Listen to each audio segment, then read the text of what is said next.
শপিংয়ে গিয়ে খুব সুন্দর একটা পোশাক নিলেন, কিন্তু ঘরে এসে ট্রায়াল দিয়ে দেখলেন সে পোশাকটা হয়তো আপনাকে মানালো না।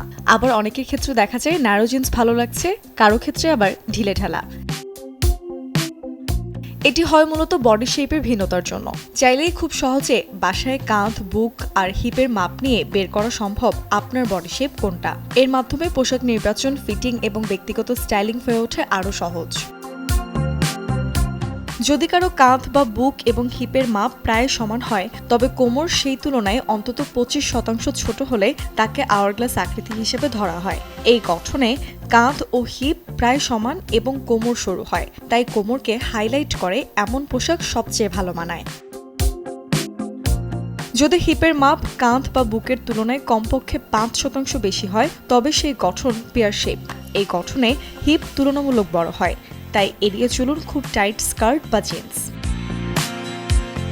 ইনভার্টেড ট্রায়াঙ্গেল বডি শেপ হবে যদি কাঁধ বা বুকের মাপ হিপের তুলনায় অন্তত 5% বেশি হয়। এ ধরনের গঠনে শরীরের উপরের অংশ বেশি চড়া দেখা যায়।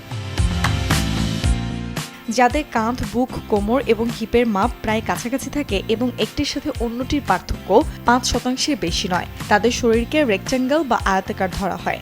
বেল্টযুক্ত পোশাক, ক্রপ জ্যাকেট ও ফিটেড অ্যান্ড ফ্লেয়ার ড্রেস শরীরে কার্ভ তৈরি করবে।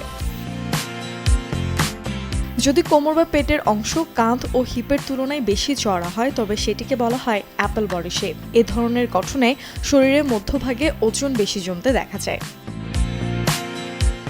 Desk report, channel 24।